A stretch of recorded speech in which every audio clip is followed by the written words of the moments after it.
Okay, ಈಗ ನಾವು simple linear array represent linear array simple example ನೋಡಿ. ಅದರ ಇನ್ನೊಂದು ಎಕ್ಸಾಂಪಲ್ ಇದೆ. So using base address use ಮಾಡಿಕೊಂಡು ಯಾವ ಥರ ನಾವು ಲೊಕೇಶನ್ ಕಂಡಿಡೋದು, ಡೇಟಾ ಲೊಕೇಶನ್ ಕಂಡಿಡೋದು ಅಂತ. ಸೊ ಇದು ಸಿಂಟೆಕ್ಸ್, ಇಂಡೆಕ್ಸ್ ಸ್ಪೆಷಲ್ ಕಡೆಗೆ syntax location of data of K is equal to base of data plus W of K minus lower bound. So ಈಗ ಲೊಕೇಶನ್ ನಮಗೆ ಗೊತ್ತು, ಲೊಕೇಶನ್ ಯಾವ ಡೇಟಾಗೆ ನಾವು ವ್ಯಾಲ್ಯೂ ಕಂಡುಹಿಡಿಯಬೇಕು. ಸೊ ಅದು ಲೊಕೇಶನ್ ಡೇಟಾ ಅಂದರೆ ನನಗೆ ಅಡ್ರೆಸ್ ಇದೆಯಲ್ಲ. ಸೊ ಈ ಲೊಕೇಶನ್ ನಮಗೆ 0 1 2 3. ಸೊ ಇದರೊಳಗೆ ಯಾವ ಇಂಡೆಕ್ಸ್ ನನಗೆ ಬೇಕು ಅಂತ ಕಂಡುಹಿಡಿಯೋಸ್ಕರ ಸೊ ಇದು ಡೇಟಾ ಆಫ್ ಕೆ ಅಂತ ಇಸ್ ಈಕ್ವಲ್ ಟು ಬೇಸ್ ಅಂದರೆ ಬೇಸ್ ಅಡ್ರೆಸ್ 200 201 202 ಇದೆಯಲ್ಲ. ಸೊ ಅದು ಬೇಸ್ ಅಡ್ರೆಸ್ ಬರುತ್ತೆ. ಸೊ ಪ್ಲಸ್ ಡಬ್ಲ್ಯೂ ಮೀನ್ಸ್ ಅಂದರೆ ನಂಬರ್ ಆಫ್ ವರ್ಡ್ಸ್ ಅಂತ, ಕೆ ಅಂದರೆ index position, minus lower bound ಅಂದರೆ ಸ್ಟಾರ್ಟಿಂಗ್ ಪಾಯಿಂಟ್ 0 1 2 ಇದೆ. ಸೊ 0 ಇದೆಯಲ್ಲ. ಸೊ ಇದು ಲೋವರ್ ಬೌಂಡ್ ಆಗುತ್ತೆ.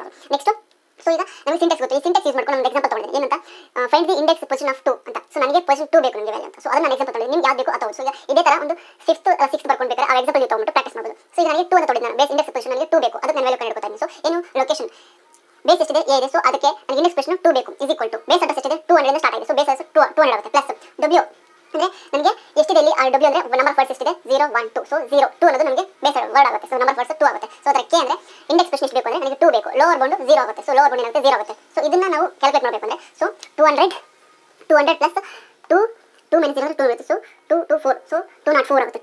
204 this is the answer of the using base address use ಮಾಡ್ಕೊಂಡು ನಾವು ವ್ಯಾಲ್ಯೂ ಕಂಡಿದ್ದಾರೆ. ಸೊ ಈ ವ್ಯಾಲ್ಯೂ ನಮಗೆ ಬರುತ್ತೆ. So these are all the representation of linear array in memory. So ಇದೇ ಥರ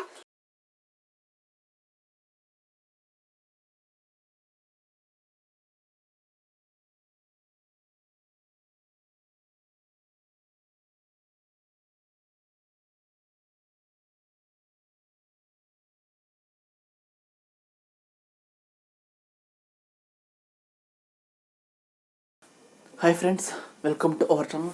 So in this video I am going to show about dynamic memory allocation functions. So ಈ concept ಹೋಗೋಕ್ಕಿಂತ ಮೊದಲು ನಾವು static memory allocation ಅಂದರೆ ಏನು ಅಂತ ಮತ್ತು dynamic memory allocation ಅಂದರೆ ಏನು ಅಂತ ತಿಳ್ಕೊಳ್ಳೋಣ. ಸೊ ಅಲೋಕೇಶನ್ ಅಂದರೆ ಒಂದು ಮೆಮೊರಿ ತೆಗಿತೀವಲ್ಲ ಅದನ್ನು ಎಲ್ಲಿ ಗೊತ್ತು ಮಾಡಬೇಕು ಅಥವಾ ಎಲ್ಲಿ ಅಲೋಟ್ ಮಾಡಬೇಕು ಅಂತ ತಿಳ್ಕೊಳ್ಳೋದನ್ನು ನಾವೇನಂತ ಕರಿತೀವಿ ಅಲೋಕೇಶನ್ ಅಂತ ಕರಿತೀವಿ. ಸೊ ಈಗ ಅದರೊಳಗೆ 2 ಟೈಪ್ ಬರ್ತವೆ, ಒಂದು ಡೈನಾಮಿಕ್ಕು ಇನ್ನೊಂದು ಸ್ಟ್ಯಾಟಿಕ್ ಅಂತ. ಓಕೆ, ಫಸ್ಟ್ನೇದು static memory allocation. Static memory allocation ಅಂದರೆ the allocation and deallocation of memory during the compilation of the program. So ಈ ಪ್ರೋಗ್ರಾಮ್ ಕಂಪೈಲ್ ಆಗಬೇಕಾದಾಗಲೇ ನಾವು ಅಲೋಕೇಶನ್ ಮತ್ತು ಡಿಅಲೋಕೇಶನ್ ಮೆಮೊರಿನ ನಾವು ಮಾಡ್ತೀವಿ. ಅಂದರೆ ಪ್ರೋಗ್ರಾಮ್ ಕಂಪೈಲ್ ಆಗಬೇಕಾದಾಗಲೇ ನಾವು ಅಲೋಕೇಶನ್ ಮತ್ತು ಮೆಮೊರಿನ ಅಲೋಕೇಶನ್ ಮತ್ತು ಡಿಅಲೋಕೇಶನ್ ಮಾಡೋದು ಅಂತ ಕರಿತೀವಿ ನಾವು ಸ್ಟ್ಯಾಟಿಕ್ ಮೆಮೊರಿ ಅಂತ ಕರಿತೀವಿ. ಇನ್ನು ಡೈನಾಮಿಕ್ ಮೆಮೊರಿ ಅಲೋಕೇಶನ್ ಅಂದರೆ ಅಲೋಕೇಶನ್ ಮತ್ತು ಡಿಅಲೋಕೇಶನ್ ಆಫ್ ದಿ ಮೆಮೊರಿನ ನಾವು ಅಲೋಟ್ ಮಾಡಬೇಕಾದಾಗಲೇ ನಾವು ರನ್ ಟೈಮ್ ಅಂದರೆ ಪ್ರೋಗ್ರಾಮ್ ರನ್ ಆಗಬೇಕಾದಾಗ ನಾವು ಎಷ್ಟು ಬೇಕಾದರೂ ಮೆಮೊರಿನ ಅಲ್ಲಿ ಅಲೋಟ್ ಮಾಡ್ಬೋದು. ಇದನ್ನು ನಾವು ಎಂತ ಕರಿತೀವಿ ಡೈನಾಮಿಕ್ ಮೆಮೊರಿ ಅಲೋಕೇಶನ್ ಅಂತ ಕರಿತೀವಿ. ಇನ್ನೊಂದ್ಸಲ ಹೇಳ್ತೀನಿ ಕೇಳಿಸ್ಕೊಳ್ಳಿ.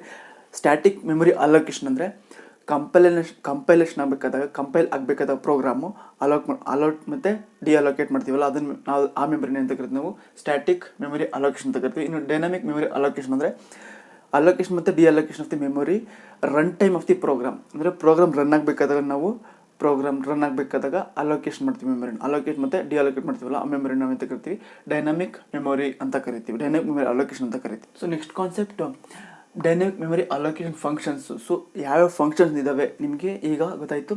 Basic of static memory allocation ಅಂತ, ಮತ್ತು basic of static memory allocation ಏನು ಅಂತ, ಮತ್ತು ಡೈನಾಮಿಕ್ ಮೆಮೊರಿ ಅಲೋಕೇಶನ್ ಅಂದರೆ ಏನಂತ ಗೊತ್ತಾಯಿತು. ಸೊ ಅದೇ ಥರ ಈಗ ಡೈನಾಮಿಕ್ ಮೆಮೊರಿ ಅಲೋಕೇಶನ್ ಫಂಕ್ಷನ್ಸ್ ಯಾವ್ಯಾವ ಇದ್ದಾವೆ, ಏನೇನು ಫಂಕ್ಷನ್ ಮಾಡುತ್ತೆ ಈ ಮೆಮೊರಿ ಅಲೋಕೇಶನ್ಗಳಲ್ಲಿ ಅಂತ. ಸೊ 4 ಫಂಕ್ಷನ್ಸ್ ಇದ್ದಾವೆ. ಮೊದಲನೇದು ಮೆಲಾಕ್ ಫಂಕ್ಷನ್, ಎರಡನೇದು ಸೆಲಾಕ್ ಫಂಕ್ಷನ್, ಮೂರನೇದು ರಿಯಲಾಕ್ ಫಂಕ್ಷನ್, ನಾಲ್ಕನೇದು ಫ್ರೀ ಫಂಕ್ಷನ್. ಸೊ ಮೆಲಾಕ್ ಅಂದರೆ ME ಮತ್ತು ಲಾಕ್ ಇದೆಯಲ್ವಾ. ಸೊ ಮೆಲಾಕ್ ಅಂದರೆ ಮೆಮೊರಿ ಅಲೋಕೇಶನ್ ಅಂತ. ಸೊ ಇದು ಸಿಂಗಲ್ ಬ್ಲಾಕ್ ಆಫ್ ಮೆಮೊರಿನ ಸ್ಪೆಸಿಫಿಕ್ ಸೈಜಲ್ಲಿ ರೆಪ್ರೆಸೆಂಟ್ ಮಾಡುತ್ತೆ ಮೆಲಾಕ್ ಫಂಕ್ಷನ್. ಸೊ ಇದನ್ನು ಯಾವ ಥರ ಅಂತ ತೋರಿಸ್ತೀನಿ ನಾನು. So okay, next concept malloc function. So ಈಗ ಡೈನಾಮಿಕ್ ಮೆಮೊರಿ ಅಲೋಕೇಶನಲ್ಲಿ ಎಷ್ಟು ಫಂಕ್ಷನ್ಸ್ ಇದೆ ಅಂತ ಗೊತ್ತಾಯಿತು ನಮಗೆ. ಸೊ 4 ಫಂಕ್ಷನ್ ಇದ್ದಾವೆ. ಅವು ಮೆಲಾಕು, ಸೆಲಾಕು, ರಿಯಲಾಕ್ ಆ್ಯಂಡ್ ಫ್ರೀ ಅಂತ. ಸೊ ಈ 4 ಫಂಕ್ಷನ್ಗೆ ಒಂದೊಂದನ್ನೇ ಎಕ್ಸ್ಪ್ಲೇನ್ ಮಾಡ್ತಾ ಹೋಗ್ತೀನಿ. ಸೊ ಕೇರ್ಫುಲ್ಲಾಗಿ ಕೇಳಿ. ಸೊ ಮೊದಲನೇ ಫಂಕ್ಷನು ಮೆಲಾಕ್ ಫಂಕ್ಷನ್ನು. ಇದೇನು ಮಾಡುತ್ತೆ, ಇಟ್ ಅಲೋಕೇಟ್ಸ್ ದಿ ಸಿಂಗಲ್ ಬ್ಲಾಕ್ನ ಅಲೋಕೇಟ್ ಮಾಡುತ್ತೆ ಮೆಮೊರಿನ. ಅಂದರೆ it allocates single block of ಮೆಮೊರಿನ ಮಾತ್ರ ಇದು ಅಲೋಕೇಟ್ ಮಾಡುತ್ತೆ. ಮತ್ತು ಇದ್ರ ಸಿಂಟೆಕ್ಸ್ ಏನಿದೆ ಅಂದರೆ pointer is equal to pointer ಅಂದರೆ ನಾನು ಅಂತ ಹೇಳಿದ್ದೀನಿ already. So pointer is equal to data type ಸ್ಟಾರ್ನ ನಾವು ಆಸ್ಟ್ರಿಕ್ ಅಂತ ಕರಿತೀವಿ. ನೆಕ್ಸ್ಟು ಮೆಲಾಕ್ ಫಂಕ್ಷನ್ನು ನಾವು ಎಷ್ಟು ಸೈಜ್ನ ಅಲೋಕೇಟ್ ಮಾಡ್ತೀವಿ. ಸೊ ಇಲ್ಲಿ ಇದು ಸಿಂಟೆಕ್ಸು ಮೆಲಾಕ್ ಫಂಕ್ಷನ್ ಮತ್ತು ಸೈಜ್ ನಾವು ಎಷ್ಟು ಮಾಡ್ತೀವಿ ಅದಕ್ಕೋಸ್ಕರ ಇಲ್ಲಿ syntax. This is the syntax of the malloc ಫಂಕ್ಷನ್ಗೆ. ಸೊ ಇದು ಎಕ್ಸಾಂಪಲ್ ಯಾವ ಥರ ಬರುತ್ತೆ. ಸೊ ಇಂಟೀಜರ್ಗೆ ನಾವು ಪಾಯಿಂಟರ್ ತೊಗೊಂಡಿದ್ದೀವಿ, star pointer is equal to, so syntax ಪ್ರಕಾರ ಬರಬೇಕು, pointer is equal to int data type asterisk malloc function. So ನಾನು ಸೈಜು 10 ತೊಗೊಂಡಿದ್ದೀನಿ. ಸೊ ಇಲ್ಲಿ ನೀವು ಸೈಜ್ನ ಬೇಕಾದ್ರೆ 5 ಆದರೂ ತೊಗೊಳ್ಬೋದು ಅಥವಾ 20 ಆದರೂ ಕೊಡ್ಬೋದು. ಸೊ ಈ ಥರ ಎಕ್ಸಾಂಪಲ್ ಮುಖಾಂತರ ಮೆಲಾಕ್ ಫಂಕ್ಷನ್ ರೆಪ್ರೆಸೆಂಟ್ ಮಾಡುತ್ತೆ. ಸೊ ಮೆಲಾಕ್ ಅಂದರೆ ಸಿಂಗಲ್ ಬ್ಲಾಕ್ನ ರೆಪ್ರೆಸೆಂಟ್ ಮಾಡೋಕ್ಕೆ ನಾವು ಮೆಲಾಕ್ ಫಂಕ್ಷನ್ನ ಯೂಸ್ ಮಾಡ್ತೀವಿ. Okay, next function calloc function. Calloc ಅಂದರೆ ಕಂಟಿನ್ಯೂಸ್ ಅಲೋಕೇಶನ್ ಮೆಮೊರಿ ಅಂತ. So it allocates the multiple block of memory. ಅಂದರೆ ಇದು ಮಲ್ಟಿಪಲ್ ಮೆಲಾಕು ಸಿಂಗಲ್ ಬ್ಲಾಕ್ನ ಅಲೋಕೇಟ್ ಮಾಡ್ತಿತ್ತು, ಇದು ಮಲ್ಟಿಪಲ್ ಬ್ಲಾಕ್ನ ಅಲೋಕೇಟ್ ಮಾಡ್ತಿದೆ. ನೆಕ್ಸ್ಟ್ ಇದು syntax data type asterisk calloc function. N means number of blocks ಅಂತ. ಸೊ ಸೈಜು ಎಷ್ಟು ಸೈಜ್ ಬೇಕಾದ್ರೂ ನಾವು ಇಲ್ಲಿ ಕೊಡ್ಬೋದು. ಸೊ ಎಕ್ಸಾಂಪಲ್ ಇಲ್ಲಿದೆ, PTR is equal to calloc function ಮತ್ತು ಸೈಜು ನಾನು 20 ಅಂತ ಕೊಟ್ಟಿದ್ದೀನಿ. ಸೊ ಸೈಜ್ ಆಫ್ ಇಂಟ್ ಎಷ್ಟು ನಾನು ಕೊಟ್ಟಿದ್ದೀನೋ ಸೊ ಅದು ಇಲ್ಲಿ ತೊಗೊಳ್ತಾ ಇದೆ. So this is the example of the calloc. So okay, next function realloc function ಅಂದರೆ ಮೂರನೇ ಫಂಕ್ಷನ್. ಸೊ ರಿಯಲಾಕ್ ಫಂಕ್ಷನ್ ಇದನ್ನು ಏನಕ್ಕೆ ಯೂಸ್ ಮಾಡ್ತೀವಿ ಅಂದರೆ use to modify the size of allocated block by malloc function and calloc function to new size. ಅಂದರೆ malloc function ಮತ್ತು ಸೆಲಾಕ್ function use ಮಾಡಿಕೊಂಡು ಹೊಸ ಸೈಜಿಗೆ ತರೋದಕ್ಕೆ, ಅಂದರೆ ಹೊಸ ಸೈಜ್ ಅದು malloc function single block allocate ಮಾಡುತ್ತೆ, ಇನ್ನು ಸೆಲಾಕ್ ಫಂಕ್ಷನ್ನು ಮಲ್ಟಿಪಲ್ ಬ್ಲಾಕ್ ಸೈಜ್ನ ಅಲೋಕೇಟ್ ಮಾಡುತ್ತೆ. ಸೊ ಅದನ್ನು ನ್ಯೂ ಸೈಜಿಗೆ ಹೊಸ ಸೈಜಿಗೆ ತರಬೇಕು ಅನ್ನೋದಕ್ಕೋಸ್ಕರ ಈ ರಿಯಲಾಕ್ ಫಂಕ್ಷನ್ನ ಯೂಸ್ ಮಾಡ್ತೀವಿ. So this is the definition of the realloc function and next syntax and example of the realloc function. So okay, next function realloc function. So realloc function ಅಂತ ಆವಾಗಲೇ ಡೆಫಿನೇಷನ್ ಇದೆ. ಸೊ ರಿಯಲಾಕ್ ಫಂಕ್ಷನ್ ಅಂದರೆ ವರ್ಡೇ represent ಮಾಡ್ತಿದೆ. So allocated memory ಅಂತ. So ಮೆಲಾಕು ಮತ್ತು ಸೆಲಾಕಲ್ಲಿರೋ allocated ಮೆಮೊರಿನ ಮತ್ತು new ಸೈಜ್ಗೆ ಮಾಡೋದಕ್ಕೋಸ್ಕರ ರಿಯಲಾಕ್ ಫಂಕ್ಷನ್ನ ಯೂಸ್ ಮಾಡ್ತೀವಿ. ಅದೇ ಥರ ಸಿಂಟೆಕ್ಸು ಏನು ಅನ್ನೋದಾದರೆ, so pointer is equal to data type ನಾವು ಇಂಟಿಜರ್ ಹಾಕಿರ್ಬೋದು, ಕ್ಯಾರೆಕ್ಟರ್ ಆದರೂ ಹಾಕಿರ್ಬೋದು, ಡಬಲ್ ಆದರೂ ಹಾಕಿರ್ಬೋದು, ಫ್ಲೋಟ್ ಆದರೂ ಹಾಕಿರ್ಬೋದು. ಸೊ ಆಸ್ಟ್ರಿಕ್ ಯೂಸ್ ಮಾಡಬೇಕು ಡೇಟಾ ಟೈಪ್ಗೆ. ಮತ್ತು ರಿಅಲೋಕೇಷನ್ ಯಾವ ಮೆಮೊರಿಗೆ ನಾವು ಸೈಜ್ ಮಾಡಬೇಕು, ಸೊ ಅದಕ್ಕೋಸ್ಕರ ರಿಯಲಾಕ್ ಫಂಕ್ಷನ್ ಯೂಸ್ ಮಾಡ್ತಿದ್ವಿ. ಮತ್ತು ಪಾಯಿಂಟರ್ ನೇಮ್ ಕೊಡಬೇಕು ಮತ್ತು ಸೈಜ್ ಎಷ್ಟು ಕೊಟ್ಟಿರ್ತೀವೋ ಅದನ್ನು ಕೊಡಬೇಕು. ಸೊ ಈಗ ನಾನು ಕ್ಯಾರೆಕ್ಟರ್ನ ರಿಯಲಾಕ್ ಮಾಡ್ತಾಯಿದ್ದೀನಿ. ಸೊ ಅದ್ರ ಕ್ಯಾರೆಕ್ಟರ್ ಡೇಟಾ ಟೈಪ್ ತೊಗೊಂಡಿದ್ದೀನಿ ಮತ್ತು ಸ್ಟಾರ್ ಹ್ಯಾಸ್ಟ್ರಿಕ್ ಸ್ಟ್ರಿಂಗ್ ಅಂತ. ಸೊ ಸ್ಟ್ರಿಂಗನ್ನು ನಾನು ಕೀವರ್ಡ್ ತೊಗೊಂಡಿದ್ದೀನಿ. So string is equal to ನಾನು ಡೇಟಾ ಟೈಪು ಸೊ ಸೇಮ್ ಇದೆ, ಪಾಯಿಂಟರ್ ಕೊಟ್ಟಿದ್ದೀನಿ. ಸೊ ಅದು ಪಾಯಿಂಟರ್ ಇದು. ಮತ್ತು data type is equal to string is equal to data type ಮತ್ತು ನಾನು ಮಾಡ್ತಾ ಇರೋದು ಮೆಲಾಕ್ ಫಂಕ್ಷನ್ನಿಂದ ಸೊ ಇನ್ನೊಂದು ಹೊಸ ವ್ಯಾಲ್ಯೂ ಕೊಡಬೇಕು. ಸೊ ಅದಕ್ಕೋಸ್ಕರ ಮೆಲಾಕ್ ಫಂಕ್ಷನಲ್ಲಿ ನಾನು ಎಷ್ಟು ಕೊಟ್ಟಿದ್ದೆ 10 ಅಂತ ವ್ಯಾಲ್ಯೂ ಕೊಟ್ಟಿದ್ದೆ. ಸೊ ಆ ವ್ಯಾಲ್ಯೂನ ನಾನು 40ಗೆ ಚೇಂಜ್ ಮಾಡಬೇಕು. ಸೊ ಅದಕ್ಕೋಸ್ಕರ string is equal to character data type ಆಗಿದೆ ಮತ್ತು ರಿಅಲೋಕೇಷನ್ ಸ್ಟ್ರಿಂಗ್ ಅಲ್ಲಿ 10 ಇತ್ತಲ್ವ ಸೈಜು, ಸೊ ಅದನ್ನು ನಾನು ಇನ್ಕ್ರೀಸ್ ಮಾಡ್ತಾಯಿದ್ದೀನಿ 40ಗೆ. So this is the example of the realloc function. So okay, ನಾಲ್ಕನೇ function free function. So dynamic memory allocation ಫಂಕ್ಷನ್ಸ್ಗಳಲ್ಲಿ 4 ಫಂಕ್ಷನ್ ಇದೆ. ಸೊ ಇದು 4ನೇ ಫಂಕ್ಷನ್ನು. ಸೊ ಈ ಫ್ರೀ ಫಂಕ್ಷನ್ ಏನು ಮಾಡುತ್ತೆ ಅಂದರೆ allocate the allocated memory which was done using malloc or calloc or realloc. ಏನು ಅಲೋಕೇಟೆಡ್ ಮೆಮೊರಿ ಯಾವುದು? ಮೆಲಾಕು, ಸೆಲಾಕು ಆ್ಯಂಡ್ ರಿಯಲಾಕು. ಸೊ ಈ 3 ಫಂಕ್ಷನ್ ಯೂಸ್ ಮಾಡಿಕೊಂಡು ಅಲೋಕೇಟ್ ಮಾಡಿರೋ ಮೆಮೊರಿನ ಅಲೋಕೇಟ್ ಮಾಡೋದು ಅಥವಾ ಫ್ರೀ ಮಾಡೋದನ್ನು ನಾವೆಂತ ಕರಿತೀವಿ? ಫ್ರೀ ಅಲೋಕೇಶನ್ ಮೆಮೊರಿ ಅಂತ ಕರಿತೀವಿ. ಸೊ ಅಂದರೆ ಈಗ ಅಲೋಕೇಟೆಡ್ ಮೆಲಾಕ್ ಫಂಕ್ಷನು ಮತ್ತು ಸೆಲಾಕ್ ಫಂಕ್ಷನ್ನು ಮತ್ತು ರಿಯಲಾಕ್ ಫಂಕ್ಷನ್ ಈ 3 ಫಂಕ್ಷನ್ ಅಲೋಕೇಟ್ ಮಾಡಿರೋ ಮೆಮೊರಿಗಳನ್ನ ಫ್ರೀ ಮಾಡೋದಕ್ಕೋಸ್ಕರ ಈ ಫ್ರೀ ಫಂಕ್ಷನ್ನ ಯೂಸ್ ಮಾಡ್ತೀವಿ. ಸೊ ಇದ್ರ ಸಿಂಟೆಕ್ಸ್ ಏನು ಅಂದರೆ ಫ್ರೀ ಪಾಯಿಂಟರ್ ನೇಮ್ ಬ್ರಾಕೆಟಲ್ಲಿ ಪಾಯಿಂಟರ್ ನೇಮ್ ಇರಬೇಕು. ಯಾವ್ದಾದ್ರು ನಾವು ಯಾವ ಪಾಯಿಂಟರ್ ನೇಮ್ನ ಇದನ್ನು ಮಾಡಬೇಕು ಅಂತ. ಸೊ ಯಾವ ಪಾಯಿಂಟರ್ ನಾವು ಫ್ರೀ ಮಾಡಬೇಕು, ಮೆಲಾಕ್ ಫಂಕ್ಷನ್ನ ಸೆಲಾಕ್ ಫಂಕ್ಷನ್ಗಳಲ್ಲಿ ಇರೋದನ್ನು ಅಥವಾ ರಿಯಲಾಕ್ ಫಂಕ್ಷನ್ ನಾವು ನ್ಯೂ ಸೈಜ್ ಕೊಟ್ಟಿರೋದು, ಸೊ ಆ ಫಂಕ್ಷನ್ನ ನಾವು ಪಾಯಿಂಟರ್ ಮುಖಾಂತರ ತೋರಿಸ್ಬೇಕು. ಸೊ ಈಗ ನಾನು ಕ್ಯಾರೆಕ್ಟರ್ ಕೊಟ್ಟಿದ್ನಲ್ವ, ಸೊ ರಿಅಲೋಕೇಶನ್ ಮೆಮೊರಿಗಳಲ್ಲಿ, ಸೊ ಅದನ್ನು ನಾನು ಫ್ರೀ ಮಾಡಬೇಕು. ಸೊ ಅದಕ್ಕೋಸ್ಕರ ಸ್ಟ್ರಿಂಗ್ ಯೂಸ್ ಮಾಡಿದ್ದೀನಿ, ನಾವು ಪಾಯಿಂಟರ್ ನೇಮು ಸ್ಟ್ರಿಂಗ್ ಯೂಸ್ ಮಾಡಿದ್ದೀನಿ. ಸೊ ಈ ಎಕ್ಸಾಂಪಲ್ಲು ಫ್ರೀ ಸ್ಟ್ರಿಂಗ್ ಅಂತ ಕೊಟ್ಟರೆ ಸೊ ಈ ಮೆಮೊರಿ ಫ್ರೀ ಆಗುತ್ತೆ, ಅಂದರೆ ರಿಅಲೋಕೇಟ್ ಮಾಡಿರೋ ಮೆಮೊರಿ ಫ್ರೀ ಆಗುತ್ತೆ. So this is the free function and syntax and example of the free function. So okay, next concept, next topic, representation of linear array in memory. ಅಂದರೆ representation of linear array in memoryಗಳಲ್ಲಿ ಯಾವ ಥರ represent ಮಾಡ್ತಾರೆ linear ಅರೇನ ಅಂತ. So ಈ ಕಾನ್ಸೆಪ್ಟಲ್ಲಿ linear first ನಾವು representation ನೋಡೋಕ್ಕಿಂತ ಮೊದಲು linear array ಅಂದರೆ ಏನು ಅಂತ ತಿಳ್ಕೊಳ್ಳೋಣ. ಸೊ ಲೀನಿಯರ್ ಅರೇ ಅಂದರೆ it is a list of finite number n of homogeneous elements of same type is called linear array. So ಇನ್ನೊಂದ್ಸಲ ಹೇಳ್ಬಿಡ್ತೀನಿ ಕೇಳಿಸ್ಕೊಳ್ಳಿ ಡೆಫಿನೇಷನ್ನ. It is a list of finite numbers n of homogeneous elements of same type is called linear array ಅಂತ. So linear array ಅಂದರೆ it is list of finite ಅಂದರೆ fixed number ಅಂತ. Fixed number ನಾವು finite ಅಂತ ಕರಿತೀವಿ. So finite number n ಅಂದರೆ number of ಅಂತ. So homogeneous elements ಅಂದರೆ ಸೇಮ್ ಟೈಪ್ ಆಫ್ ಎಲಿಮೆಂಟ್ಸ್ನ ನಾವು ಹೋಮೋಜಿನಿಯಸ್ ಎಲಿಮೆಂಟ್ಸ್ ಅಂತ ಕರಿತೀವಿ. Of same type of is called linear array ಅಂತ ಕರಿತೀವಿ. ಅಂದರೆ ಒಂದು ಫಿಕ್ಸ್ಡ್ ನಂಬರು ಹೋಮೋಜಿನಿಯಸ್ ಅಂದರೆ ಸೇಮ್ ಟೈಪ್ ಆಫ್ ನಂಬರ್ಗಳಲ್ಲಿ ಸೇಮ್ ಟೈಪ್ಗಳಲ್ಲಿ ಮತ್ತು ಸೇಮ್ ನಂಬರ್ನ ರೆಪ್ರೆಸೆಂಟ್ ಮಾಡಿದ್ರೆ ನಾವು ಏನಂತ ಕರಿತೀವಿ, ಅರ್ರೇಗಳ ಮುಖಾಂತರ ರೆಪ್ರೆಸೆಂಟ್ ಮಾಡಿದ್ರೆ ನಾವು ಲೀನಿಯರ್ ಅರ್ರೇ ಅಂತ ಕರಿತೀವಿ. So this is the linear ಅರ್ರೇ definition. ಈಗ ರೆಪ್ರೆಸೆಂಟೇಷನ್ ಆಫ್ ಲೀನಿಯರ್ ಅರ್ರೇ ಅಂದ್ರೆ ಏನಂತ ನೋಡೋಣ ಬನ್ನಿ.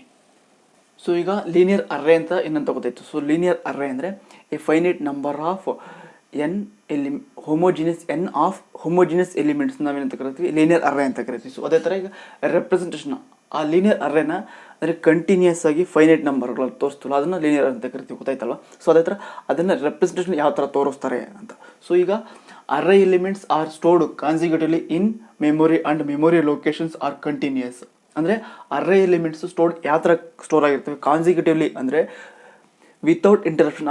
So array elements are stored consecutively in memory and memory locations are continuous. ಅಂದರೆ ಅರ್ರೇ ಎಲಿಮೆಂಟ್ಸ್ನ ವಿತೌಟ್ ಇಂಟರಪ್ಷನ್ ಆಗಿ ಜೋಡಿಸ್ತಿರ್ತಾರೆ ಮೆಮೊರಿಲಿ, ಮತ್ತು ಆ ಮೆಮೊರಿ ಲೊಕೇಶನ್ಸು ಕೂಡ ಕಂಟಿನ್ಯೂಸ್ ಆಗಿರುತ್ತೆ. ಸೊ ಇದು ಎಕ್ಸಾಂಪಲ್ ಇದು ಅರ್ಥ ಆಗಬೇಕಂದ್ರೆ ಸೊ ಒಂದು ಎಕ್ಸಾಂಪಲ್ ತೋರಿಸ್ತೀನಿ ಬನ್ನಿ. ಸೊ ಇಲ್ಲಿ ನಿಮಗೆ ಎಕ್ಸಾಂಪಲ್ ಕಾಣಿಸ್ತಾ ಇರ್ಬೋದು. ಸೊ ಇಲ್ಲಿ ಬ್ಲಾಕ್ ಕಾಣಿಸ್ತಿದ್ದಿಲ್ಲ. ಸೊ 2 ಬ್ಲಾಕ್ ಸೇರಿ ಒಂದು ಡೇಟಾ ಅಂದರೆ ಸೊ ಲೊಕೇಶನ್ ಮೊನ್ನೆ ಫಸ್ಟ್ ಬ್ಲಾಕ್ಗೆ 1000, ಸೆಕೆಂಡ್ನೇ ಬ್ಲಾಕ್ಗೆ 1001, ಥರ್ಡ್ ಬ್ಲಾಕ್ಗೆ 1002 ಲೊಕೇಶನ್, ಮತ್ತು ಫೋರ್ತ್ ಬ್ಲಾಕ್ಗೆ 1003, ನೆಕ್ಸ್ಟ್ ಫಿಫ್ತ್ ಬ್ಲಾಕ್ಗೆ 1004 ಅಂತ. ಸೊ ಇವೆಲ್ಲ ಬ್ಲಾಕುಗಳು ಮತ್ತು 2 ಲೊಕೇಶನ್ ಸೇರಿ ಅಥವಾ 2 ಬ್ಲಾಕು ಸೇರಿ ಒಂದು ಡೇಟಾ ಆಗುತ್ತೆ. So data 1. ಸೊ ಇವೆರಡಕ್ಕೂ ಡೇಟಾ 1 ಆಗುತ್ತೆ. ಸೊ ಇವೆರಡು ಬ್ಲಾಕಿಗೆ ಡೇಟಾ 2 ಆಗುತ್ತೆ. ಸೊ ಅದೇ ಥರ ನಂಬರ್ ಆಫ್ ಎಷ್ಟೊಂದು ಬ್ಲಾಕುಗಳು ಲೀನಿಯರಲ್ಲಿ ಇರ್ತವೆ. ಸೊ ಈಗ ಈ ಎಕ್ಸಾಂಪಲ್ ನೋಡಿದ್ರೆ ನಿಮ್ಗೆ ಅರ್ಥ ಆಗುತ್ತೆ ಅನ್ಸುತ್ತೆ ರೆಪ್ರೆಸೆಂಟ್ ಯಾವ ಥರ ಮಾಡೋದು ಅಂತ ಗೊತ್ತಾಯ್ತಲ್ವ. ಸೊ ಇದು ಎಕ್ಸಾಂಪಲ್. ಈಗ ಲೊಕೇಶನ್ ನನಗೆ 1 ಬೇಕು. ಸಾರಿ, ಇದು 0, ಇದು 0 ಇಂದ ಸ್ಟಾರ್ಟ್ ಆಗುತ್ತೆ. ಅರ್ರೇ ಯಾವಾಗಲೂ 0 ಇಂದ ಸ್ಟಾರ್ಟ್ ಆಗುತ್ತೆ. ಸೊ 0 1 ಆಗುತ್ತೆ 0. ಸೊ ಡೇಟಾ 0 ಮತ್ತು ಡೇಟಾ 1. ಸೊ ಈಗ ನನಗೆ 0 ಬೇಡ, 1 ಬೇಕು, ಡೇಟಾ 1 ಬೇಕು ಅಂತ ನಾನೇನಾದ್ರು ಎಕ್ಸಾಂಪಲ್ ಬರ್ಕೊಂಡ್ರೆ, ಸೊ ಎಕ್ಸಾಂಪಲ್ ಯಾವ ಥರ ತೋರಿಸ್ತಾರೆ ನೀವು ಅನ್ನೋದಾದರೆ, ಸೊ ಎಕ್ಸಾಂಪಲ್ ಲೊಕೇಶನ್ ನನಗೆ ಡೇಟಾ 1 ಬೇಕು. ಸೊ ಅಲ್ಲಿರೋ ಎಷ್ಟಿಂದ ಸ್ಟಾರ್ಟ್ ಆಗ್ತಿದೆ ಅಂದರೆ ಸೊ 1002 ಇಂದ ಸ್ಟಾರ್ಟ್ ಆಗ್ತಿದೆ. So this is the example of the linear array, representation of linear ಅರ್ರೇ example. So ಅದೇ ಥರ ಈಗ ಇನ್ನೊಂದು ಎಕ್ಸಾಂಪಲ್ ತೋರಿಸ್ತೀನಿ ಬನ್ನಿ. ಓಕೆ, ಈಗ ನಾವು simple linear array, representation of linear array simple example ನೋಡಿ. ಅದೇ ಥರ ಇನ್ನೊಂದು ಎಕ್ಸಾಂಪಲ್ ಇದೆ. So using base address use ಮಾಡಿಕೊಂಡು ಯಾವ ಥರ ನಾವು ಲೊಕೇಶನ್ ಕಂಡುಹಿಡಿಯೋದು, ಡೇಟಾ ಲೊಕೇಶನ್ ಕಂಡುಹಿಡಿಯೋದು ಅಂತ. ಸೊ ಇದು ಸಿಂಟೆಕ್ಸು. ಇಂಡೆಕ್ಸ್ ಪೊಸಿಷನ್ ಕಂಡುಹಿಡಿಯೋಕ್ಕೆ ಇದು syntax. Location of data of k is equal to base of data plus W of K minus lower bound. So ಈಗ ಲೊಕೇಶನ್ ನಮಗೆ ಗೊತ್ತು, ಲೊಕೇಶನ್ ಯಾವ ಡೇಟಾಗೆ ನಾವು ವ್ಯಾಲ್ಯೂ ಕಂಡುಬೇಕು. ಸೊ ಅದು ಲೊಕೇಶನ್. ಡೇಟಾ ಅಂದರೆ ನನಗೆ ಅಡ್ರೆಸ್ ಇದೆಯಲ್ಲ. ಸೊ ಈ ಲೊಕೇಶನ್ಗಳಲ್ಲಿ ನಮಗೆ 0, 1, 2, 3. ಸೊ ಇದರೊಳಗೆ ಯಾವ ಇಂಡೆಕ್ಸ್ ನನಗೆ ಬೇಕು ಅಂತ ಕಂಡುಹಿಡಿಯೋಕ್ಕೋಸ್ಕರ ಸೊ ಇದು ಡೇಟಾ ಆಫ್ ಕೆ ಅಂತ ಈಸ್ ಈಕ್ವಲ್ ಟು ಬೇಸ್ ಅಂದರೆ ಬೇಸ್ ಅಡ್ರೆಸ್ಸು 200, 201, 202 ಇದೆಯಲ್ಲ. ಸೊ ಅದು ಬೇಸ್ ಅಡ್ರೆಸ್ಗಳಿರುತ್ತೆ. ಸೊ ಪ್ಲಸ್ ಡಬ್ಲ್ಯೂ ಮೀನ್ಸ್ ಅಂದರೆ ನಂಬರ್ ಆಫ್ ವರ್ಡ್ಸ್ ಅಂತ. ಕೆ ಅಂದರೆ index position minus lower bound ಅಂದರೆ ಸ್ಟಾರ್ಟಿಂಗ್ ಪಾಯಿಂಟ್ 0, 1, 2 ಇಲ್ಲ. ಸೊ 0 ಇದೆಯಲ್ವ. ಸೊ ಇದು ಲೋವರ್ ಬೌಂಡ್ ಆಗುತ್ತೆ ಯಾವಾಗಲೂ. ನೆಕ್ಸ್ಟು ಸೊ ಈಗ ನಮಗೆ ಸಿಂಟೆಕ್ಸ್ ಗೊತ್ತು. ಈ ಸಿಂಟೆಕ್ಸ್ ಯೂಸ್ ಮಾಡ್ಕೊಂಡು ನಾನೊಂದು ಎಕ್ಸಾಂಪಲ್ ತೊಗೊಂಡಿದ್ದೀನಿ. ಏನಂತ, find the index position of 2 ಅಂತ. ಸೊ ನನಗೆ ಪೊಸಿಷನ್ 2 ಬೇಕು ನನಗೆ ವ್ಯಾಲ್ಯೂ ಅಂತ. ಸೊ ಅದನ್ನು ನಾನು ಎಕ್ಸಾಂಪಲ್ ತೊಗೊಂಡಿದ್ದೀನಿ. ನಿಮ್ಗೆ ಯಾವ್ದು ಬೇಕು ಅದು ತೊಗೋಬೋದು. ಸೊ ಈಗ ಇದೇ ಥರ ಒಂದು 5th ಅಲ್ಲ 6th ಬರ್ಕೊಂಡು ಬೇಕಾದ್ರೆ ಆ ಎಕ್ಸಾಂಪಲ್ ನೀವು ತೊಗೊಂಬಿಟ್ಟು ಪ್ರಾಕ್ಟೀಸ್ ಮಾಡ್ಬೋದು. ಸೊ ಈಗ ನನಗೆ 2 ಅಂತ ತೊಗೊಂಡಿದ್ದು ನಾನು. ಬೇಸ್ ಇಂಡೆಕ್ಸ್ ಪೊಸಿಷನ್ ನನಗೆ 2 ಬೇಕು, ಅದಕ್ಕೆ ನಾನು ವ್ಯಾಲ್ಯೂ ಕಂಡು ಹಿಡ್ಕೋತಾ ಇದ್ದೀನಿ. ಸೊ ಏನು ಲೊಕೇಶನ್ ಬೇಸ್ ಎಷ್ಟಿದೆ, ಎ ಇದೆ. ಸೊ ಅದಕ್ಕೆ ನನಗೆ ಇಂಡೆಕ್ಸ್ ಪೊಸಿಷನು 2 ಬೇಕು is equal to base address ಎಷ್ಟಿದೆ 200 ಇಂದ ಸ್ಟಾರ್ಟ್ ಆಗಿದೆ. ಸೊ ಬೇಸ್ ಅಡ್ರೆಸ್ 200 ಆಗುತ್ತೆ. ಪ್ಲಸ್ ಡಬ್ಲ್ಯೂ ಅಂದರೆ ನನಗೆ ಎಷ್ಟಿದೆ ಇಲ್ಲಿ ಆ ಡಬ್ಲ್ಯೂ ಅಂದರೆ ನಂಬರ್ ಆಫ್ ವರ್ಡ್ಸ್ ಎಷ್ಟಿದೆ 0, 1, 2. ಸೊ 0, 2 ಅನ್ನೋದು ನಮಗೆ ಬೇಸ್ ವರ್ಡ್ ಆಗುತ್ತೆ. ಸೊ ನಂಬರ್ ಆಫ್ ವರ್ಡ್ಸ್ 2 ಆಗುತ್ತೆ. ಸೊ ಆ ಥರ ಕೆ ಅಂದರೆ ಇಂಡೆಕ್ಸ್ ಪೊಸಿಷನ್ ಎಷ್ಟು ಬೇಕು ಅಂದರೆ ನನಗೆ 2 ಬೇಕು. ಲೋವರ್ ಬೌಂಡು 0 ಆಗುತ್ತೆ. ಸೊ ಲೋವರ್ ಬೌಂಡ್ ಏನಾಗುತ್ತೆ 0 ಆಗುತ್ತೆ. ಸೊ ಇದನ್ನು ನಾವು ಕ್ಯಾಲ್ಕುಲೇಟ್ ಮಾಡಬೇಕು ಅಂದರೆ ಸೊ 200 ಪ್ಲಸ್ 2 ಮೈನಸ್ 0 ಅಂದರೆ 2 ಬರುತ್ತೆ. ಸೊ 4. ಸೊ 204 ಆಗುತ್ತೆ. 204. This is the answer of the using base address use ಮಾಡ್ಕೊಂಡು ನಾವು ವ್ಯಾಲ್ಯೂ ಕಂಡಿಡಿದ್ರೆ ಸೊ ಈ ವ್ಯಾಲ್ಯೂ ನಮಗೆ ಬರುತ್ತೆ. So these are all the representation of linear ಅರ್ರೇ in memory. So ಇದೇ ಥರ ಎಲ್ಲ ಡೈನಾಮಿಕ್ ಮೆಮೊರಿ ಅಲೋಕೇಶನ್ ಫಂಕ್ಷನ್ಸು ಮತ್ತು ರೆಪ್ರೆಸೆಂಟೇಷನ್ ಆಫ್ ಲೀನಿಯರ್ ಅರ್ರೇ ಇವನ್ನು ನಾನು ಈ ಕ್ಲಾಸಸ್ ಮಾಡಿಬಿಟ್ಟು ಇದನ್ನೇ ನಾನು ಮಾಡಿರೋ ನೋಟ್ಸ್ನ ಅಥವಾ ನಾನಿಲ್ಲಿ ಸ್ವಲ್ಪ ಸಿಂಪಲಾಗಿ ಮಾಡಿದ್ದೀನಿ, ಇದನ್ನೇ ನೋಟ್ಸ್ನ ನೀವು ಹೈ ಲೆವೆಲ್ ಓದಬೇಕು ಅಥವಾ ತುಂಬ ತಿಳ್ಕೊಬೇಕು ಅನ್ನೋದಾದರೆ ಸೊ ನಾನು ಕೆಳಗಡೆ ಡಿಸ್ಕ್ರಿಪ್ಷನಲ್ಲಿ ಲಿಂಕ್ ಕೊಟ್ಟಿರ್ತೀನಿ ಅಥವಾ ನಮ್ಮ ವೆಬ್ಸೈಟನ್ನು ಲಿಂಕ್ ಕೊಟ್ಟಿರ್ತೀನಿ. ಸೊ ಆ ವೆಬ್ಸೈಟ್ ವಿಸಿಟ್ ಮಾಡಿಬಿಟ್ಟು ನಮ್ಮ ವೆಬ್ಸೈಟು searchcreators.wordpress.com ಅಂತ.